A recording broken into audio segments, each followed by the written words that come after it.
इधर दिल्ली के भाजपा हेडक्वार्टर में गूंज उठा बंगाल का गीत। उधर टीएमसी हेडक्वार्टर में छाया मातम। कहीं मन रही है होली और दिवाली।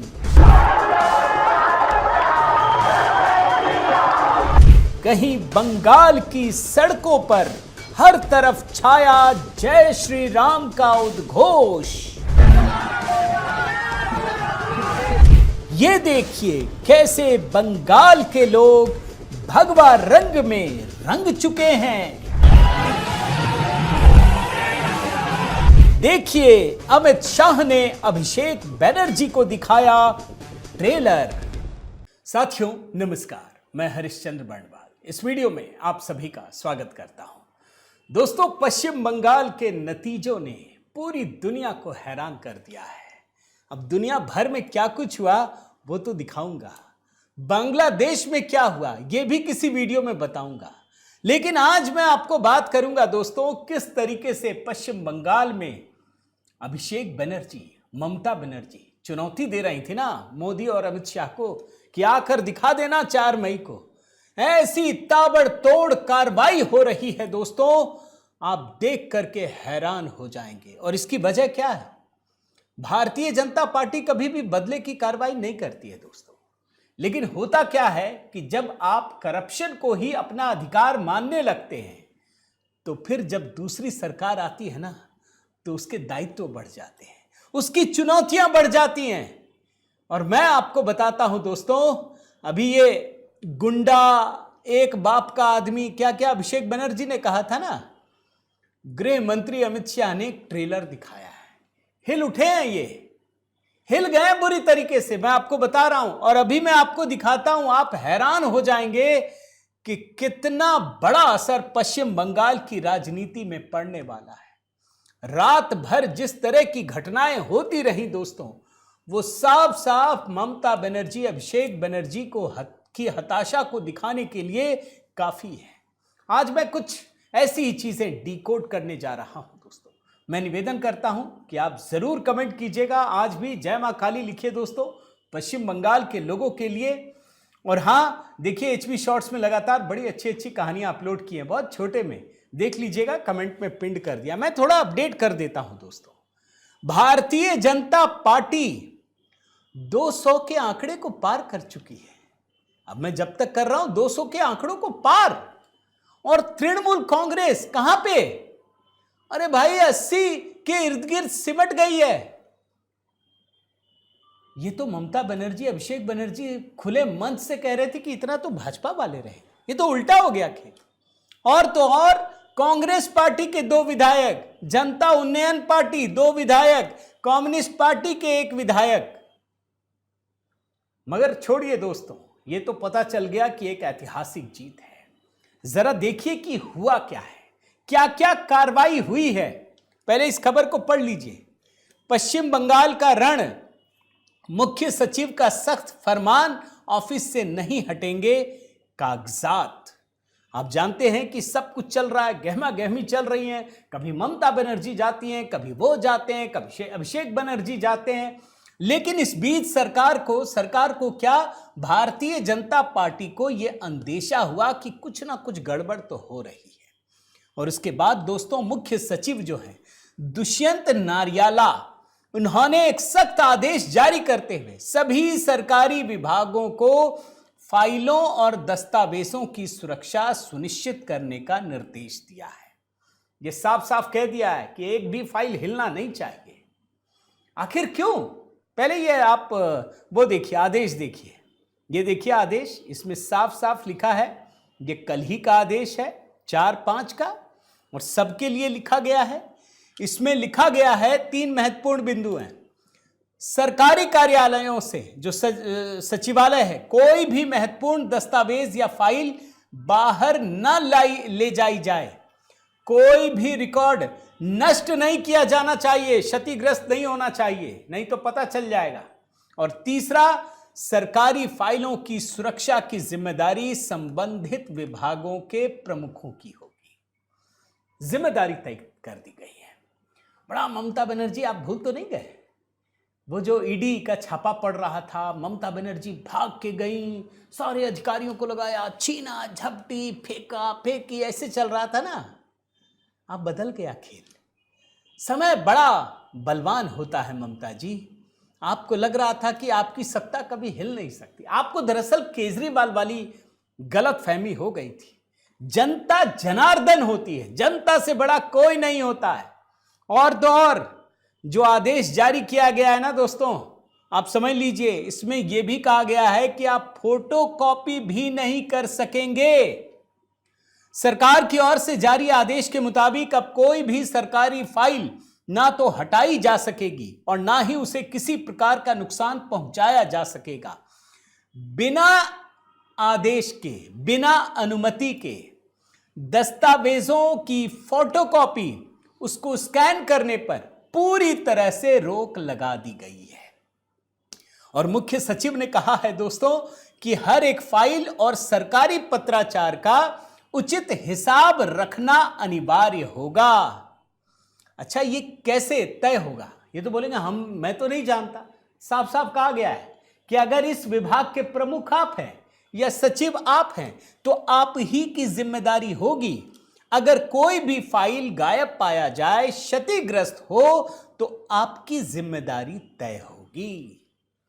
अब ये सब चीज क्यों हुआ दोस्तों, मैं उसको बताऊं, लेकिन एक चीज और बता देता हूं कि सरकार किस प्रकार से सचेत है।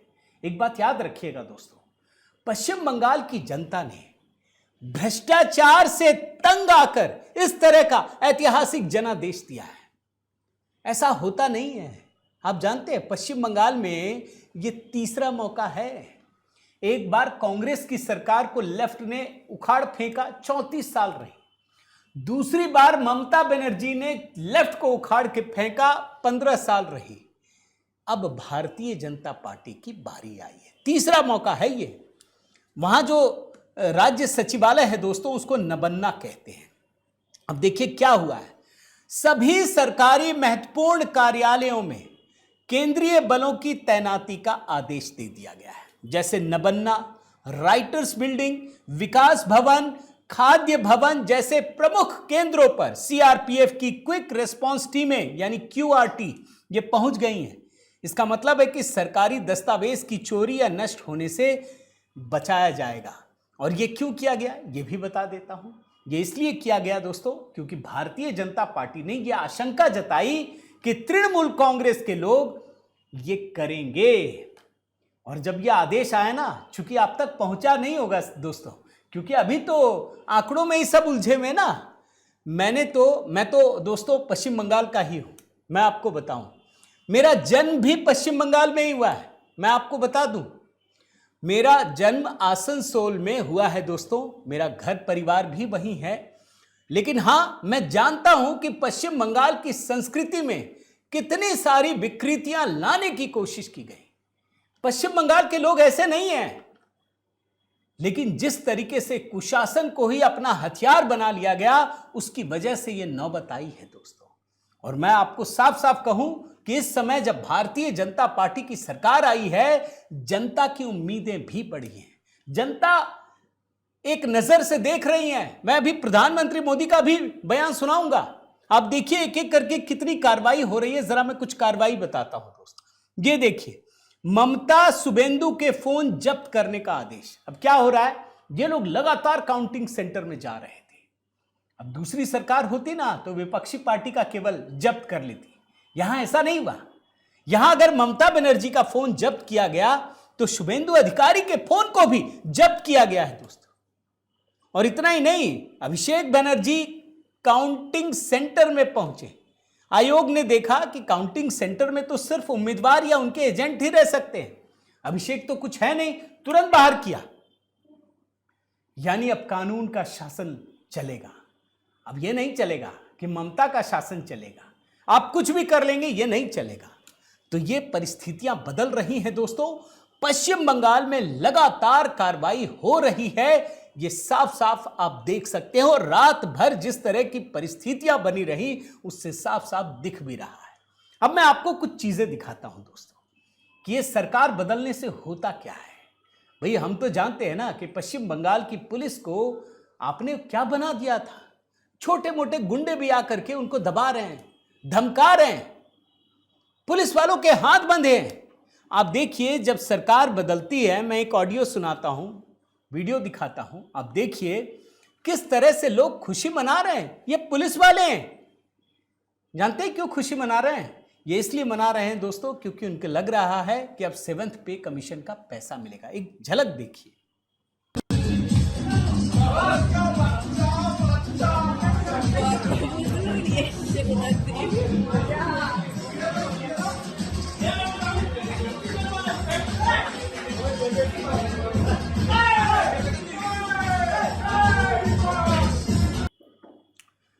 मैं छोटी छोटी कुछ झलकियां दिखाता हूं दोस्तों।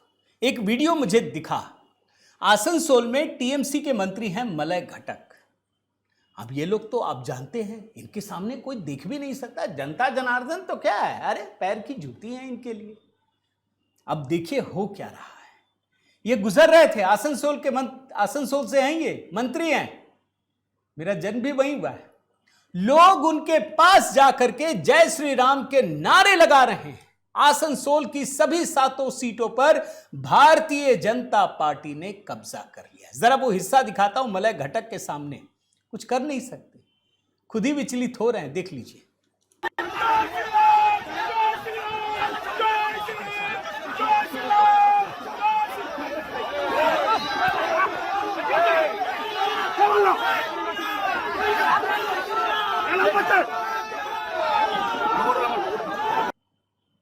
लेकिन दोस्तों अफसोस के साथ एक बात कहना पड़ेगा, कितना बड़ा चुनाव, इतना बड़ा मैंडेट, लेकिन कुछ लोग अब भी लोकतंत्र को गाली देने में लगे हैं। ये जीत गए 3 बार ठीक था, हार गए तो देखिए ये कुणाल कामरा, जानते ही हैं कितना बड़ा फ्रॉड होता है, आप जानते ही हैं। देख लीजिए क्या लिखा है, clear mandate against constitutional democracy. मैंने यूं ही दिखा दिया, इसको तो देखना भी नहीं चाहिए, फालतू आदमी है, बेकार है। ममता जीत जाए तो सही है। अब देखिए भारतीय जनता पार्टी और टीएमसी या उनके इकोसिस्टम में कितना फर्क होता है दोस्तों, ये मैं आपको नेताओं से समझाता हूं। कल प्रधानमंत्री मोदी भारतीय जनता पार्टी के मुख्यालय आए। भाई आते हैं हर बार, हर चुनाव में जब नतीजे आते हैं। कल आए, अब जीत गए। मान लीजिए भाई तृणमूल जीत गई थी तो क्या किया था, टूट पड़े थे लोग इनके भारतीय जनता पार्टी के कार्यकर्ताओं पर, हत्याएं, रेप, तमाम चीजें। यहां क्या हुआ, बंगाल के दफ्तर में लोगों को मछली भात खिला रहे थे, दिल्ली के दफ्तर में झालमुरी खिला रहे थे, यहां बंगाल का गाना बज रहा था और प्रधानमंत्री मोदी की वेशभूषा बंगाली थी। यह भावना है। लेकिन प्रधानमंत्री मोदी ने जो कहा दोस्तों, वो जरूर मैं दिखाता हूं। टीएमसी को सीखना चाहिए, हार को स्वीकार कीजिए, लेकिन प्रधानमंत्री मोदी से सीखिए कि ये क्यों जीत जाते। इन्होंने साफ साफ कहा कि हम भाजपा अगर जीत गई है तो हम बदला नहीं लेंगे, हम बदलाव की बात करेंगे, हम भय की बात नहीं करेंगे, हम भविष्य की बात करेंगे। सुन लीजिए। आज से बंगाल की चुनावी जो आदतें फैली हुई है, उसमें बदलाव आना चाहिए। आज जब भाजपा जीती है, तो बदला नहीं, बदलाव की बात होनी चाहिए, भय नहीं, भविष्य की बात होनी चाहिए। इसी तरह दोस्तों प्रधानमंत्री मोदी ने यह भी बताया, याद दिलाया कि अभी महिला आरक्षण बिल लाए थे, कौन कौन विरोध किया था, कांग्रेस, टीएमसी, डीएमके, सारे के सारे निपट गए। अरे वो तो कांग्रेस केरल में इसलिए जीत गई, 10 साल की एंटी इनकम्बेंसी थी, लेकिन हर जगह कांग्रेस साफ हो गई। सुन लीजिए इस बयान को। मैंने कुछ दिन पहले कहा भी था कि महिलाओं के आरक्षण का विरोध करने वाले ऐसे दलों को महिलाओं का आक्रोश झेलना पड़ेगा। आज कांग्रेस, टीएमसी और डीएमके को बहनों बेटियों ने सजा दी है। एक और बयान सुनाता हूं दोस्तों प्रधानमंत्री मोदी का। जब भी पीएम आते हैं भाजपा के हेडक्वार्टर में तो कुछ ना कुछ नई बातें कहते हैं। याद कीजिए अभी बिहार में के चुनाव के बाद आए तो कहा था ना कि बंगाल में जो जंगल राज है उसको खत्म करेंगे। आज उन्होंने साफ साफ उत्तर प्रदेश की ओर इशारा कर दिया कि आपने महिला आरक्षण को रोका है। समाजवादी पार्टी को कहा आपको इसकी जरूर सजा मिलेगी। सुन लीजिए। जिस समाजवादी पार्टी ने संसद में महिला आरक्षण को रोका है, उसे भी यूपी की महिलाओं का आक्रोश सहना पड़ेगा। महिला विरोधी समाजवादी पार्टी कुछ भी करके अपने पाप को कभी धुल नहीं पाएगी। और आखिर में दोस्तों एक इंटरेस्टिंग चीज दिखाता हूं आपको। राहुल गांधी कहीं है ही नहीं, छुट्टी मनाने गए। गजब है, इंसान की किस्मत हो तो राहुल गांधी जैसी, वरना हो ही ना। एक कहीं डायलॉग था ना दोस्तों फिल्म में कि मूछे हो तो नत्थूलाल की जैसी, वरना हो ही ना। किस्मत हो तो राहुल गांधी की जैसी, वरना हो ही ना। आपको दिखा चुका हूं, ये 99वीं हार है, ये 99th डिफीट है अभी। लेकिन बंगाल की कहानी दिखाता हूं। जहां भी ये गए जनाब, वहां सब जगह कांग्रेस पार्टी के उम्मीदवार पीछे हैं। अब ये उस समय का दिखा रहा हूं मैं, जब मैं रिकॉर्ड कर रहा हूं। सब जगह कांग्रेस के उम्मीदवार पीछे। लेकिन राहुल गांधी को फर्क पड़ा क्या? उनको तो जो फैलाना था यहां पर फैला करके सारे रायते को चले गए घूमने के लिए। मस्कट, ओमान चले गए। फिर बोलेंगे कि भैया ईवीएम हैक हो गया, भारतीय जनता पार्टी ने हैक कर दिया, यही बोलेंगे। लेकिन ऐसा है नहीं दोस्तों, ईवीएम हैक नहीं होता। मोदी जी मेहनत करते हैं, अगले टारगेट में लग जाते हैं। और राहुल गांधी क्या करते हैं? राहुल गांधी मौज मस्ती करते हैं दोस्तों। और ये बात इस देश की जनता जरूर जानती है। मैं जानता हूं दोस्तों, बंगाल को लेकर अभी बहुत सारी चीजें, बहुत सारी घटनाएं अभी आपको मैं दिखाऊंगा। इतनी सारी चीजें दिखाने के लिए बाकी राज्य भी हैं, लेकिन पश्चिम बंगाल की कहानियों में इतना उलटफेर है दोस्तों कि एक एक कहानी आपको दिखाना जरूरी है। और हाँ, एक अच्छी तस्वीर दिखाता हूं दोस्तों। भाई, जब झाल मुरी का जमाना है तो हम कैसे चूक जाएं? तो हमने भी दोस्तों अपने ऑफिस में झाल मुरी खाई, खिलाया सबको। हमने झाल मुरी की पार्टी की, आप भी कीजिए, मैं निवेदन करूंगा। और आप भी तस्वीर भेजिए, मेरा व्हाट्सएप नंबर तो है ही। मेरे व्हाट्सएप ग्रुप से जुड़ना चाहें तो जरूर मैसेज कीजिएगा, एक कमेंट कीजिएगा दोस्तों, जय सियाराम लिख दीजिएगा, लाइक कीजिए, शेयर कीजिए, कमेंट कीजिए। अगर चैनल आपने सब्सक्राइब नहीं किया है तो जरूर कीजिएगा। और हाँ, बेल आइकन दबा दीजिएगा दोस्तों। HB शॉर्ट्स के वीडियो भी अपलोड कर रहा हूं। बने रहिए, जुड़े रहिए। बहुत बहुत धन्यवाद। जय सियाराम।